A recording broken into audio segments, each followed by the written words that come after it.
दुनिया में हजारों तरह के सांप पाए जाते हैं, लेकिन क्या हर सांप एक जैसा होता है? कुछ बिना जहर के भी खतरनाक लगते हैं और कुछ छोटे होकर भी जानलेवा होते हैं। सवाल ये है कि आखिर वैज्ञानिक इतने अलग अलग सांपों को पहचानते कैसे हैं?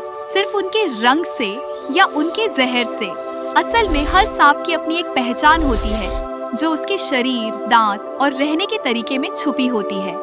इसी पहचान को समझने का तरीका है उनकी क्लासिफिकेशन, और यही क्लासिफिकेशन बताती है कि कौन सा सांप सिर्फ दिखने में डरावना है और कौन सच में खतरनाक।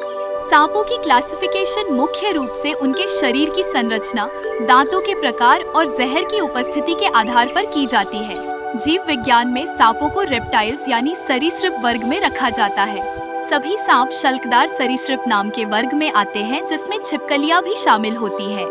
सांपों को सबसे पहले दो बड़े समूहों में बांटा जाता है, बिना जहर वाले सांप और जहरीले सांप। बिना जहर वाले सांपों में जहर नहीं होता और ये अपने शिकार को दबाकर या निगलकर मारते हैं।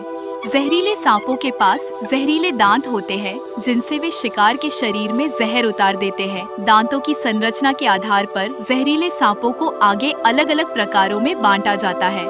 कुछ सांपों के दांत आगे की तरफ फिक्स्ड होते हैं, इन्हें आगे के छोटे दांत वाले सांप कहा जाता है।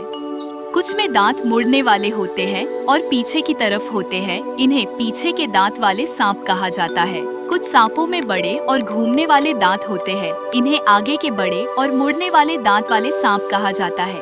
परिवार यानी फैमिली के आधार पर भी क्लासिफिकेशन किया जाता है। खतरनाक और फुर्तीले सांपों के परिवार में कोबरा और करैत जैसे सांप आते हैं, जिनका जहर तंत्रिका तंत्र को प्रभावित करता है।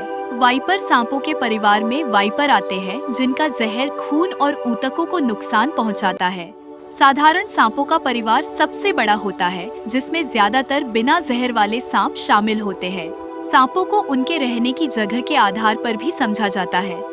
कुछ सांप जमीन पर रहते हैं, कुछ पेड़ों पर और कुछ पानी में पाए जाते हैं। जलीय सांप पानी में आसानी से तैर सकते हैं और उनका शरीर उसी अनुसार बना होता है। शरीर की बनावट भी क्लासिफिकेशन में मदद करती है। कुछ सांप पतले और लंबे होते हैं, जबकि कुछ मोटे और छोटे होते हैं। कुछ के शरीर पर चमकीले रंग होते हैं, जो चेतावनी देने का काम करते हैं। सांपों की क्लासिफिकेशन वैज्ञानिकों को उनकी पहचान, व्यवहार और जहर के प्रभाव को समझने में मदद करती है। इससे यह पता चलता है कि कौन सा सांप खतरनाक है और कौन सा नहीं। यह जानकारी इलाज और सुरक्षा के लिए भी बहुत महत्वपूर्ण होती है। सांपों की यह क्लासिफिकेशन सिर्फ उन्हें अलग अलग नाम देने के लिए नहीं है, यह उनके व्यवहार, जहर और खतरे को समझने का सबसे जरूरी तरीका है। जब पहचान साफ होती है तो डर भी समझ में बदल जाता है, और यही समझ इंसान को सुरक्षित रहने में मदद करती है। ऐसी ही रोचक और काम की जानकारी के लिए जुड़े रहिए गोगो ज्ञान के साथ।